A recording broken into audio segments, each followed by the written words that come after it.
ನಮಸ್ತೆ. Script ready ಆಯಿತು. ಈಗ ಲೊಕೇಶನೆಲ್ಲ ಒಂದು ಲಿಸ್ಟ್ ಮಾಡಿದೆ, ಆರ್ಟಿಸ್ಟ್ಗಳು ಒಂದು ಲಿಸ್ಟು, ಅಲ್ಲೇನು ಪ್ರಾಪರ್ಟೀಸ್ಗಳು ಬರುತ್ತೆ ಅದೆಲ್ಲ ಒಂದು ಲಿಸ್ಟ್ ಮಾಡಿದೆ. ಈಗ ನಾನು ಏನು ಮಾಡ್ತೀನಿ ಅಂದರೆ, ನಾನು ಯಾಕಂದರೆ 4-5 ವರ್ಷ ಆಯಿತು ಇಂಡಸ್ಟ್ರಿ ಬಂದಲ್ಲ, ಕೆಲಸ ಮಾಡಿ ಗ್ಯಾಪ್ ಆಯಿತು. ಬಟ್ ಈಗ ಪ್ರೆಸೆಂಟು ಯಾವ ರೀತಿ ನಡೀತಾ ಐತೆ, ಎಲ್ಲಿ ಎಷ್ಟು ಖರ್ಚಾಗುತ್ತೆ ನನಗೆ ಗೊತ್ತಿಲ್ಲ. ಈಗ ನಾನು ಯಾರನ್ನಾರ ಒಬ್ಬರು ಸಿನಿಮಾ ಮಾಡಿರೋ ಡೈರೆಕ್ಟರ್ನ ಮೀಟ್ ಮಾಡಿಬಿಟ್ಟು ತಿಳ್ಕೊಬೇಕು. ಇದೇ ಟೈಮಲ್ಲಿ ಏನಾಯಿತು ಅಂದರೆ, ನಮ್ಮ ಸ್ನೇಹಿತರೊಬ್ಬರು ಸಿನಿಮಾ ನಡೀತಾಯಿತ್ತು. ಅವರು ನನ್ನನ್ನು ಕರೆದ್ರು, ಪರ್ ಡೇ 1,500 ನಾನು ಕೊಡಿಸ್ತೀನಿ, ಒಂದು ವಾರ ಶೂಟ್ ಐತೆ ಮಾಡ್ಕೊಂಡು ಹೋಗು ಅಂತ. ಒಳ್ಳೆ ಟೈಮ್ ಸಿಕ್ತು, ಶೂಟ್ಗೆ ಹೋದೆ, ತಿಳ್ಕೊಂಡೆ, ಅಲ್ಲೆಲ್ಲರೂ ಪರಿಚಯ ಮಾಡಿಕೊಂಡು ಅಲ್ಲೇ ಎಲ್ಲ ತಿಳ್ಕೊಂಡೆ. ಅಂದರೆ ಒಂದು ಸಿನಿಮಾ ಶುರುವಾಗಿ ಮುಗಿಯೋವರೆಗೆ ಎಷ್ಟು ಖರ್ಚಾಗುತ್ತೆ, ಎಲ್ಲೆಲ್ಲಿ ನಮ್ಗೆ ತೊಂದರೆ ಆಗ್ಬೋದು, ಎಲ್ಲಿ ದುಡ್ಡು ಅವಶ್ಯಕತೆ ಬರುತ್ತೆ, ಎಲ್ಲಿ ಜನರ ಅವಶ್ಯಕತೆ ಬರುತ್ತೆ, ಹೆಂಗೆ ಫೇಸ್ ಮಾಡಬೇಕು, ಅದನ್ನು ಅಲ್ಲೇ ತಿಳ್ಕೊಂಡೆ. ಒಂದು 15 ದಿವಸ ಆಯಿತು ಶೂಟ್ ಬೆಂಗಳೂರಲ್ಲಿ. ತಿಳ್ಕೊಂಡೆ ಈ ದಾರಿ ತುಂಬ ತುಂಬ ಸಹಾಯಕ್ಕೆ ಬರುತ್ತೆ. ನೀವು ಸಿನಿಮಾ ಮಾಡೋಂಗಿದ್ರೆ ಈ ದಾರಿ ಯೂಸ್ ಮಾಡಿ. ತಿಳ್ಕೊಂಡೆ, ನನಗೆ ಗೊತ್ತಾಗೋಯ್ತು.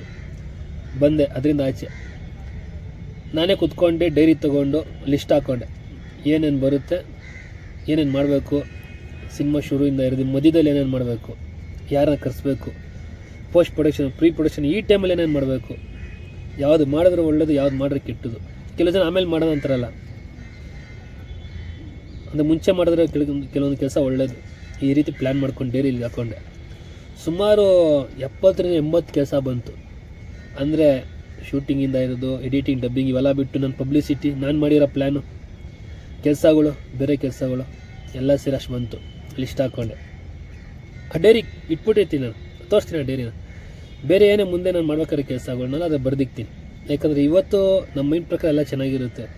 ಕೆಲಸ ಅಂತ ಶುರು ಆದಮೇಲೆ ಮರ್ತೋಗ್ಬಿಡ್ತೀವಿ ಕೆಲವೊಂದು ಕೆಲಸ. ಆ ರೀತಿ ಆಗಬಾರ್ದು. ತಿಳ್ಕೊಂಡೆ. ಇವಾಗ ನೆಕ್ಸ್ಟ್ ನಾನು ಲೊಕೇಶನ್ ಹುಡುಕಬೇಕು, ಆರ್ಟಿಸ್ಟನ್ನ ರೆಡಿ ಮಾಡಬೇಕು. ಈಗ ನಾನು ಏನು ಮಾಡ್ತೀನಿ, ಲೊಕೇಶನ್ನ ಹಿಂಗೆ ಆಟೋ ಐತಲ್ಲ, ಡ್ಯೂಟಿ ಮಾಡ್ತಾನೆ ಎಲ್ಲೇ ಸಿಗ್ಬೋದು ಲೊಕೇಶನು, ಕಣ್ಣಿಗೆಲ್ಲ ಚೆನ್ನಾಗಿ ಕಾಣಿಸುತ್ತೆ, ಇದು ನಮ್ಮ ಸಿನಿಮಾಗೆ ಆಗುತ್ತಾ ಅಂತ ಹೋಗಿ ಹುಡ್ಕೋದು ಶುರು ಮಾಡ್ತೀನಿ.